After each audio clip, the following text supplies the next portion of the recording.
এগরা পুরসভার পুরপ্রধান স্বপন নায়েক গ্রেপ্তার। পুরপ্রধানকে গ্রেপ্তার করল এগরা থানার পুলিশ। গতকাল গভীর রাতে নিজের বাড়ি থেকে গ্রেপ্তার হন স্বপন নায়েক। এগরা 1 নম্বর ব্লকের ভূমি ও ভূমি রাজস্ব আধিকারিকের অভিযোগের ভিত্তিতে গ্রেপ্তার। বেআইনিভাবে সরকারি জায়গা ঘনিষ্ঠ একজনকে লিজ পাইয়ে দেওয়ার অভিযোগ। পুরপ্রধান স্বপন নায়েকের বিরুদ্ধে টাকা নয় ছয়ের একাধিক অভিযোগও রয়েছে। গত নভেম্বরে পুরপ্রধান পদ ছাড়তে বলা হয়েছিল স্বপন নায়েককে, যদিও তারপরেও পদত্যাগ করেননি এগরা পুরসভার পুরপ্রধান।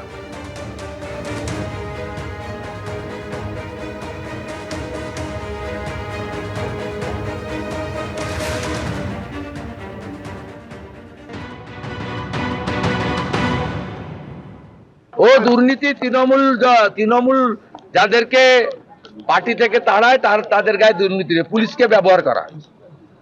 স্বপন নায়েক হাইকোর্টে গেছে, হাইকোর্টকে বুড়া আঙ্গুল দেখিয়ে গ্রেপ্তার করেছে। স্বপন নায়েকের সঙ্গে আমরা নৈতিক সমর্থন দেব, পূর্ণ সমর্থন আমাদের আছে। স্বপন নায়েককে ওদের বশ্যতা স্বীকার করেনি বলে পুলিশকে ব্যবহার করা হয়। ও 12,000 ভোটে অগ্নিমিত্রা পাল লিড নিয়েছিলেন লোকসভায়।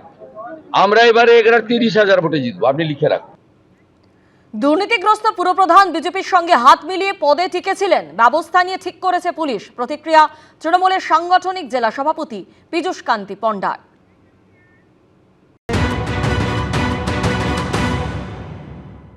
স্বপন নায়েক গ্রেপ্তার হয়েছেন দুর্নীতির কারণে। তিনি নাকি জমির সংক্রান্ত দুর্নীতির কারণে গ্রেপ্তার হয়েছেন। তৃণমূলে থেকে যারা দুর্নীতি করেছেন, তৃণমূল কংগ্রেসের সুপ্রিমো মমতা বন্দ্যোপাধ্যায় জানার পরে তার বিরুদ্ধে যখন দৃষ্টান্তমূলক শাস্তি নেওয়ার ব্যবস্থা করেছেন, সেই সমস্ত মানুষজন বিজেপিতে গিয়ে আশ্রয় নেয়। বর্তমান যিনি এগরা পৌরসভার চেয়ারম্যান আছেন, তিনি দুর্নীতিগ্রস্ত। তাকে তৃণমূল যখন ছেটে ফেলতে চাইছিল, তিনি তখন বিজেপিকে সঙ্গে নিয়ে ওখানে চেয়ারম্যান থাকার চেষ্টা করেছেন। তো দুর্নীতিগ্রস্ত লোকের বিরুদ্ধে আমি যতটুকু শুনেছি, এগুলার কোনো বিএলআরও অভিযোগ করেছেন তিনি জমির কোনো কেলেঙ্কারিতে যুক্ত আছেন। তো তার বিরুদ্ধে পুলিশ প্রশাসনিক ব্যবস্থা নিয়েছে। পুলিশ তো ঠিক কাজ করেছে। এত বছর দল করার পর এই পুরস্কার, ক্ষেত ধৃত পুরপ্রধানের।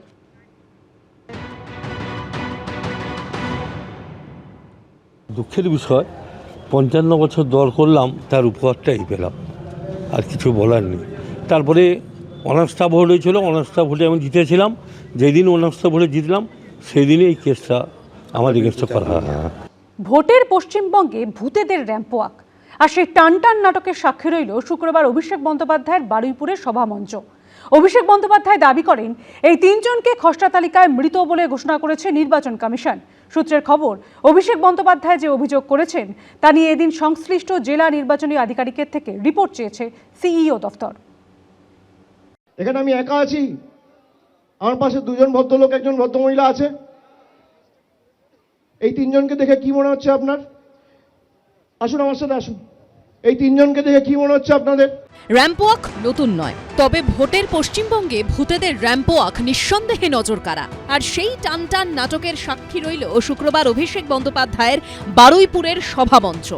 এই যে আজকে র্যাম্প হয়েছে, সবার খুব কৌতূহল, কেন র্যাম্প হয়েছে, কেন র্যাম্প হয়েছে? কৌতূহল আছে তো, যে হঠাৎ করে এত বড় র্যাম্প কেন, কে হাঁটবে, কে হাঁটবে? কৌতূহল ছিল, কৌতূহল আছে। এই র্যাম্পে আজকে আমি 3 জন ভূতকে হাঁটাবো, 3টে ভূত। অভিষেক বন্দ্যোপাধ্যায় দাবি করেন এই 3 জনকে খসড়া তালিকায় মৃত বলে ঘোষণা করেছে নির্বাচন কমিশন। 3 জনকে নিয়ে আসুন। আমি কেন র্যাম্প করিয়েছি আপনাদের দেখানোর জন্য। আগে দেখুন, দিদি আসুন।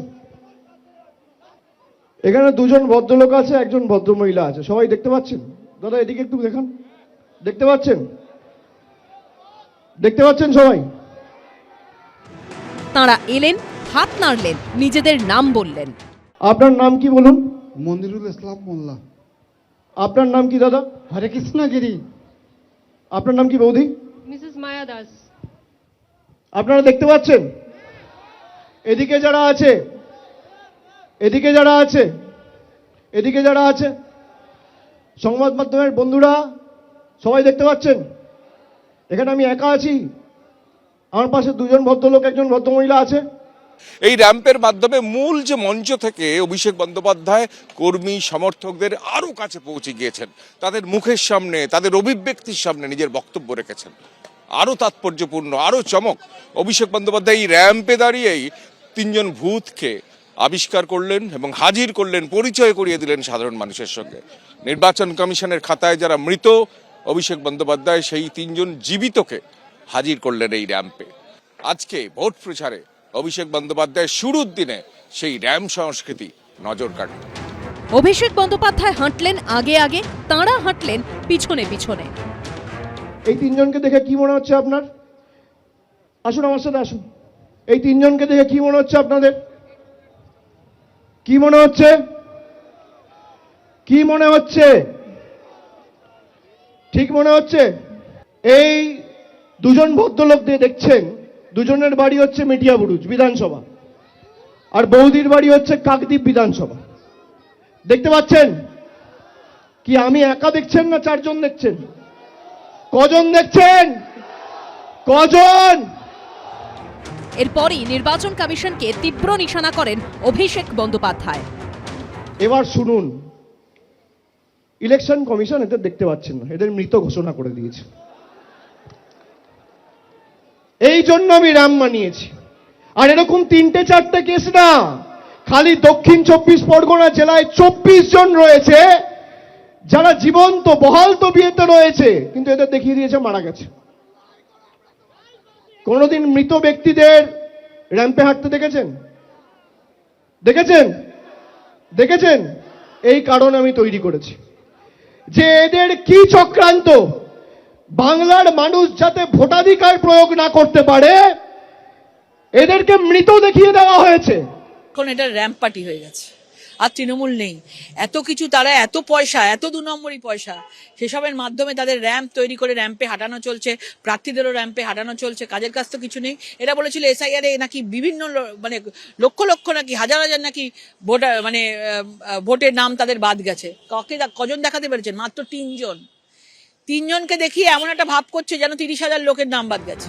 সূত্রের খবর, অভিষেক বন্দ্যোপাধ্যায় যে অভিযোগ করেছেন তা নিয়ে এদিন সংশ্লিষ্ট জেলা নির্বাচনী আধিকারিকের থেকে রিপোর্ট চেয়েছে সিইও দপ্তর। সিইও দপ্তরের বক্তব্য, ভুলভ্রান্তি হতে পারে, তবে তার সংখ্যা নগণ্য। রিপোর্ট এলে বিএলওর বিরুদ্ধে ব্যবস্থা গ্রহণ করা হবে। এটা খসড়া তালিকা, স্বচ্ছতা আছে বলেই বিষয়গুলো সামনে আসছে।